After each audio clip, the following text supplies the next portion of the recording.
न चंदनम न तगरम न उत्पलम न मल्लिका शील गंधो अनुत्तरो सब गंधे ही उत्तम।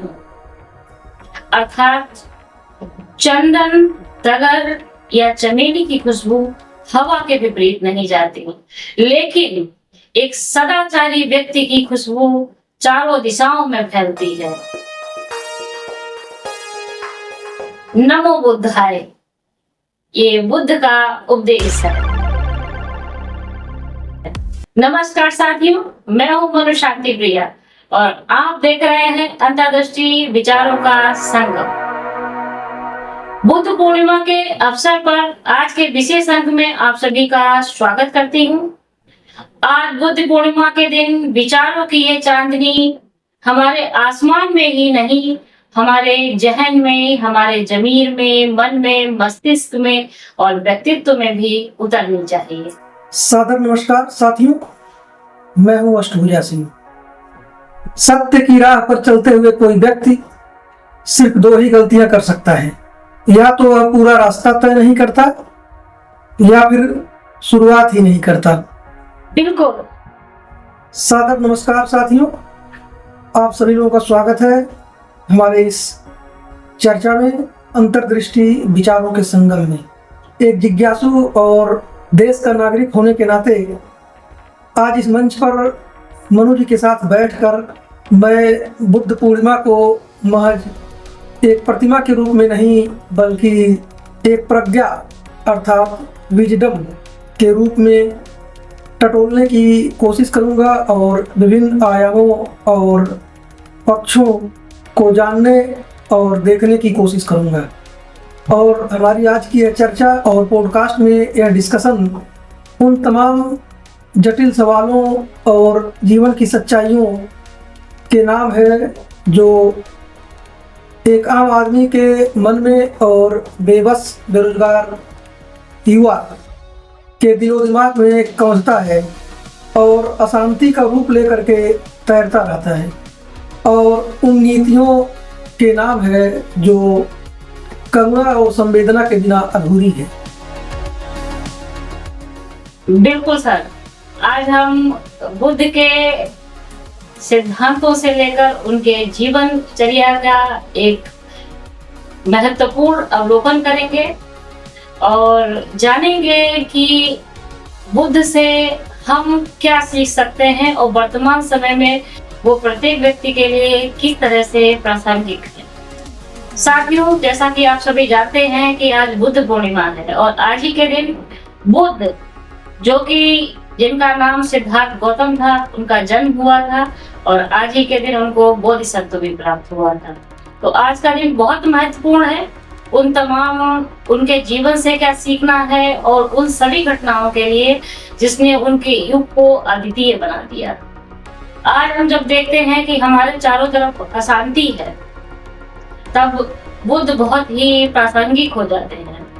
जब हम आज विश्व की ये स्थिति देखते हैं, जब रूस यूक्रेन के युद्ध हो या अमेरिका, इजराइल और ईरान का वर्तमान में जो जारी युद्ध है, वो स्थितियां बन रही हैं। भारत पाकिस्तान के में लगातार ही कुछ ना कुछ छोटी मोटी झड़प चलती रहती है और तमाम होती उग्रवादी गतिविधियां और आतंकवादी गतिविधियां इस चीज का संदेश देती हैं कि वर्तमान समय में हमें बुद्ध के पद चिन्हों पर, उनके बताए नियमों पर चलने की बहुत आवश्यकता है, क्योंकि चारों तरफ अशांति ही अशांति है। तो ये अशांति अपने अहम को शांत करके तो हमें नहीं ही शांति की ओर ले जाएगी। इस अशांति को खत्म करने के लिए हमें सबसे पहले स्वयं को उस अहम के रास्ते से आगे बढ़ करके दूसरों के बारे में और आत्म साक्षात्कार के बारे में सोचना होगा और सब सर्वजन सुखाय और सर्वजन हिताय के बारे में सोचना होगा। बिल्कुल मनुप्रिया जी, आप सही कर रही हैं कि आज देश और दुनिया में जो मंजर है, उस स्थिति में गौतम बुद्ध महज एक मूर्ति और ईश्वर तक नहीं सिमट के रह जाते हैं, बल्कि उन्हें अब हमको अपने विवेक में जगाने की आवश्यकता है। और आज पूरी मानव दुनिया के संदर्भ में जो सबसे बड़ी जरूरत है वो बुद्ध के संदेश ही है कि चाहे वो दुश्मनी हो या तलखी या बैर, यह दुश्मनी तलखी और बैर से नहीं करते बल्कि शांति से ही शांत होते हैं। और आग का जवाब आग नहीं बल्कि पानी ही होता है। और आज चूंकि दुनिया पावर के पीछे भाग रही है, जबकि बुद्ध पीस की बात करते हैं, अर्थात शांति और सहयोग की बात करते हैं। और हम सभी जानते हैं कि युद्ध का मूल कारण ही लोभ और द्वेष होता है। बिल्कुल सही कह रहे हैं सर। वैश्विक नेता वर्तमान समय में जिस अहम और जिस गुरूर में तमाम मानव जाति को तहस नहस कर रहे हैं, तो उनके जो करुणा और जो मानवता के भाव हैं वो आम आदमी के लिए क्यों मर जाते हैं। वर्तमान में जरूरत है कि डिप्लोमेसी की मेज पर बुद्ध और उनके वचन होने चाहिए। बिल्कुल, क्योंकि अगर दुनिया के नेता करुणा का भाव अपना लें तो युद्ध की विभीषिका समाप्त हो जाए। इसके अलावा आप देखेंगे कि दुनिया में आम आदमी और युवा पीढ़ी बहुत तनाव में है, परेशान है, जिसके वजह से विभिन्न घटनाएं, चाहे वो अत्याचार के रूप में हो, सुसाइड के रूप में हो, या अपने परिवार में ही परिजनों और बड़े बुजुर्गों के साथ जो दुर्दांत व्यवहार हो रहे हैं उसके संदर्भ में हो। साथ ही जो वैज्ञानिक क्रांति हुई और इंटरनेट की दुनिया ने सबके हाथ में मोबाइल के माध्यम से और सोशल मीडिया की चकाचौंध ने तो लोगों को और भी ज्यादा आसान कर दिया है। ये बात तो है ही सर कि सोशल मीडिया जहां व्यक्ति के लिए वरदान बन के आई, और साथ ही साथ युवा पीढ़ी जो जिस तरह से एडिक्शन हो गया है उनको, इसका मैं बहुत सारे ऐसे लोगों को देखती हूँ कि सोशल गैदरिंग में जाते हैं, अपने परिवार समाज के साथ होते हैं, लेकिन वो मतलब हमेशा मोबाइल में टाइप करते रहते हैं, कुछ देखते रहते हैं।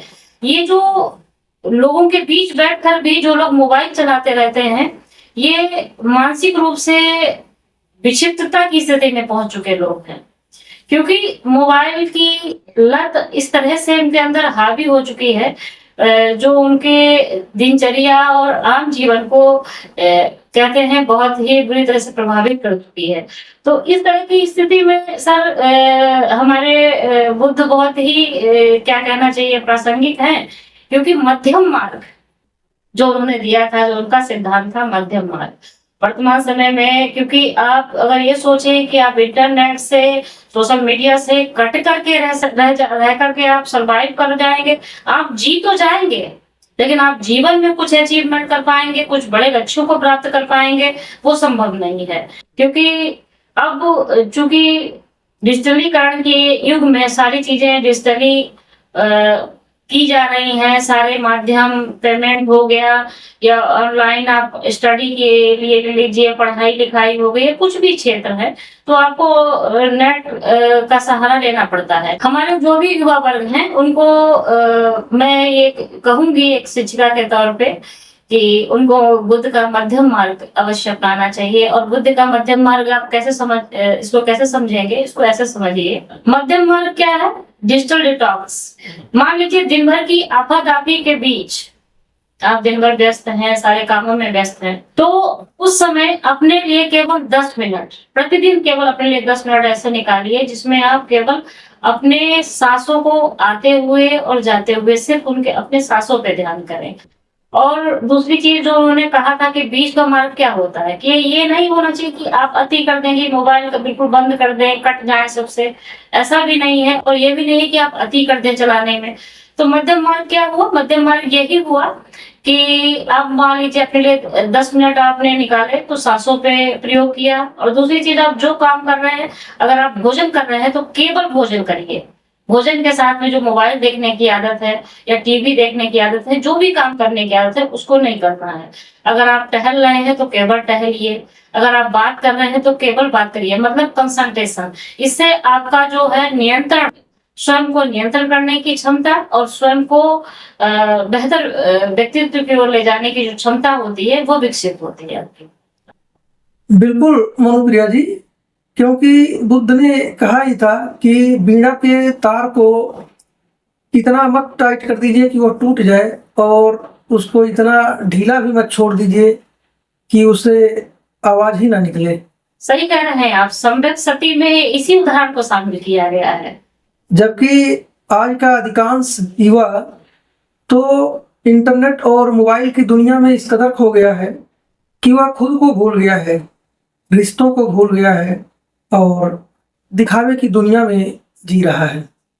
इसके अतिरिक्त मनु जी, आपको बता दें कि आज देश और दुनिया की सरकारें, विशेष रूप से भारत की सरकार, बहुजन हिताय और बहुजन सुखाय की तो बात करती है, लेकिन फिर भी देश में भ्रष्टाचार, भेदभाव, अत्याचार, बच्चों से लेकर वृद्ध व्यक्ति तक विभिन्न रूपों में अमानवीय और बर्बर व्यवहार दिखते हैं। इसमें बुद्ध के विभिन्न सिद्धांत और दर्शन कई रूपों में काम आ सकते हैं। बात तो आपकी सही है सर। आप देखिए कि प्रशासन में या सरकार में या जो भी नौकरशाही है, उसमें सबसे बड़ी दिक्कत क्या है? तो सबसे बड़ी दिक्कत ये आ रही है नैतिकता की। और नैतिकता की जब कमी होती है तब हमें बुद्ध का अष्टांगिक मार्ग याद आता है। बुद्ध का अष्टांगिक मार्ग एक अधिकारी और एक आम आदमी के लिए कोड ऑफ कंडक्ट जैसा है। इसे आप एक इस तरह से भी समझ सकते हैं। मान लीजिए एक गरीब बुजुर्ग महिला अपनी किसी भी योजना का लाभ लेने के लिए आती है, लेकिन उसके पास कागज नहीं है। यहाँ एक अधिकारी बुद्ध की करुणा से प्रेरित है, तो वह केवल नियमों का हवाला देकर उस वृद्ध महिला को भगाएगा नहीं, बल्कि उसकी मदद का रास्ता खोजेगा।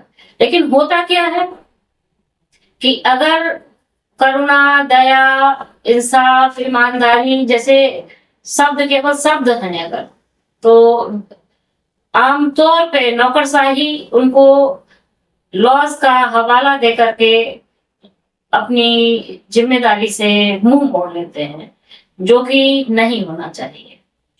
इसी आलोक में मनुप्रिया जी, आप जो देश और दुनिया में प्रदूषण देख रही हैं, तापमान का जो स्तर बन रहा है कि भारत विश्व के 100 सबसे अधिक गर्म शहरों में से 90 से अधिक शहर भारत में मौजूद हैं, और क्लाइमेट चेंज अर्थात जलवायु परिवर्तन ने अपना कैसा रूप ले लिया है, जिससे पूरी दुनिया में त्राहिमाम की स्थिति बनी हुई है।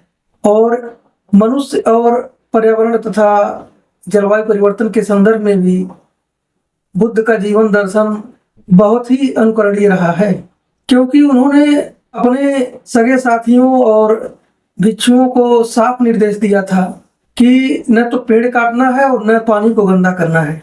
और यदि आज सरकार की नीतियों में बुद्ध का अपरिग्रह वाला मार्ग जुड़ जाए तो भ्रष्टाचार ही मिट जाएगा, अपरिग्रह अगर जुड़ जाए तो।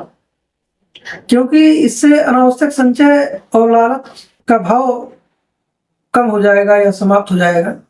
अपरिग्रह तो नेताओं के लिए बड़ा हानिकारक है, क्योंकि वो सबसे ज्यादा परिग्रह ही करते हैं। उनको तो बस संचय करने का मन करता है कि गरीब की, बेरोजगार की, जिसकी भी जो भी संपत्ति हो उसको बटोर लो और अपने इकट्ठा करके अपने परिवार के लिए यूज करो। तो अपरिग्रह जैसी योजना है, मुझे नहीं लगता है कि सरकार कभी सोचेगी उनके बारे में। वो तो भविष्य के आगोश में है। मनुप्रिया जी, जी सर, हम बुद्ध पूर्णिमा की बात कर रहे हैं और बुद्ध के 4 आर्य सत्य जो बेहद ही वैज्ञानिक कसौटी पर प्रमाणित नजर आते हैं, और दुनिया की अधिकांश सरकारों ने उस मूल मंत्र को समझा भी है और भोगा भी है। और यदि हम उसकी बात न करें तो बात अधूरी रह जाएगी।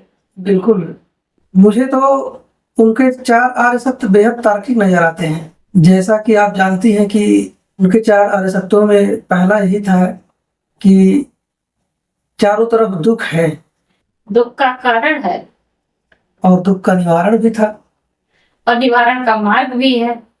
अच्छा मनु जी, क्या आपको नहीं लगता कि आज की युवा पीढ़ी जो विभिन्न समस्याओं के साथ साथ एंजाइटी और डिप्रेशन की शिकार है, उसके लिए बुद्ध का दर्शन एक थेरेपी की तरह है?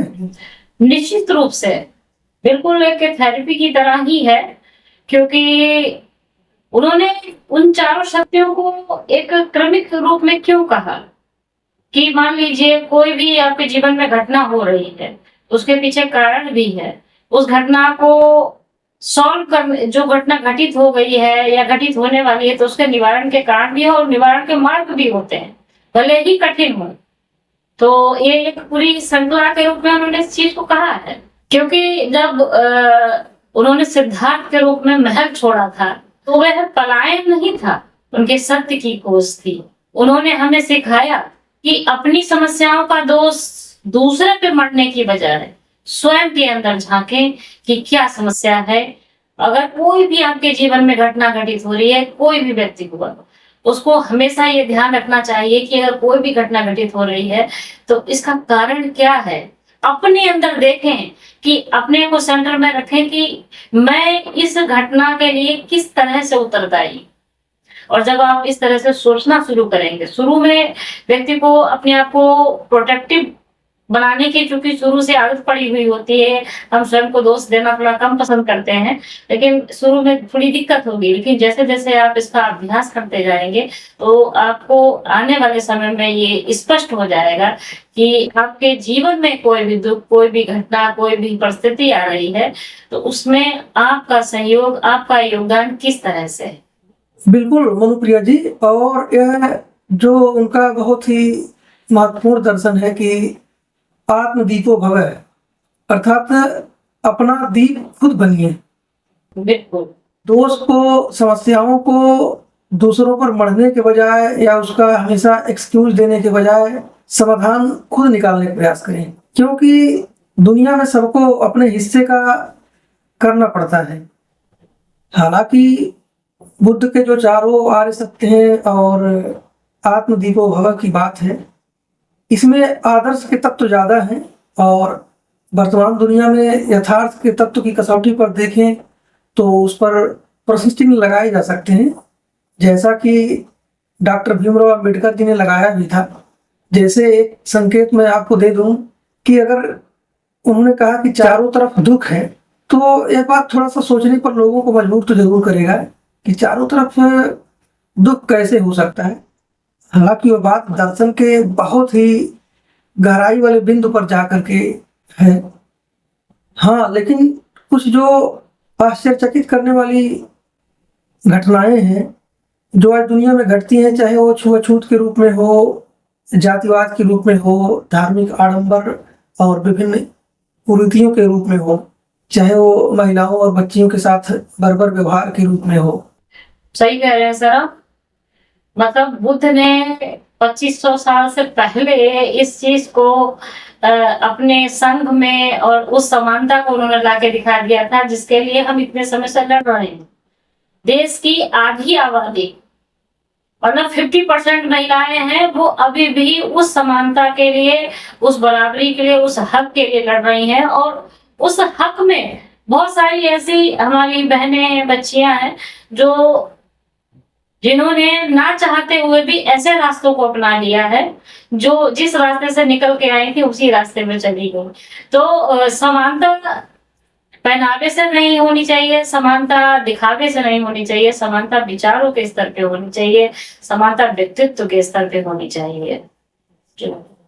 तो साथियों, जाते जाते सिर्फ इतना ही कहना चाहूंगी, प्रशासन हो या व्यक्तिगत जीवन, जब तक हमारे फैसलों में करुणा का, दया का, सद्भाव का पुट शामिल नहीं होगा, तब तक हम सिर्फ मशीन बने रहेंगे और मशीनों की तरह ही कार्य करेंगे। बुद्ध ने कहा जरूर था कि अपदीपो भव, व्यवस्थाएं तब बदलेंगी जब हम खुद को बदलेंगे।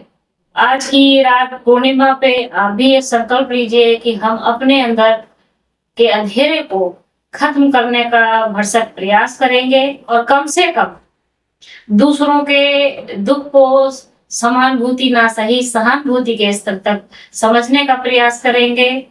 और समाज में एक बेहतर वातावरण का आगाज करेंगे। और शुरुआत हमें स्वयं से करनी है। स्वयं को सुधारिए, समाज को, अपने परिवार को, समाज को, देश को। और हमें बहुत जरूरत है बुद्ध की। और इसलिए आप सभी को बुद्ध पूर्णिमा की पुनः बहुत बहुत शुभकामनाएं। और साथियों, इसके जो तथ्य हैं जो परीक्षा की दृष्टि से महत्वपूर्ण हैं, हम इसके किसी अन्य सेशन में उसकी चर्चा जरूर करेंगे। और जाते जाते यही कहूंगी, मंदिरों में बुद्ध बहुत हैं, पर हमें अपने गलियों में बुद्ध चाहिए। युद्ध बहुत देख चुकी है दुनिया, अब हमें हर शय में बुद्ध चाहिए। तो आप सभी अपने आने वाले समय को एक बेहतर समय की ओर मोड़ें। और हमारा यह प्रयास है कि हम आपको एक बेहतर से बेहतर व्यक्ति बनने में जो सहयोग कर सकते हैं वो सहयोग करें। इस मंच से आपका सदैव सहयोग और साथ बना रहे, इसके लिए हमें अपने लाइक और कमेंट्स जरूर प्रेषित करते रहिएगा। और आपका सहयोग, आपका साथ हमारे लिए बहुत महत्वपूर्ण है। अगर आप सभी हमारे साथ जुड़े रहेंगे तो हमें बहुत खुशी होगी। तो जो लोग जुड़ चुके हैं उनका हार्दिक आभार, और जो नहीं जुड़े हैं उनका हार्दिक स्वागत है। और हमारे चैनल को सब्सक्राइब कीजिएगा अगर आपको ये प्रस्तुति पसंद आए।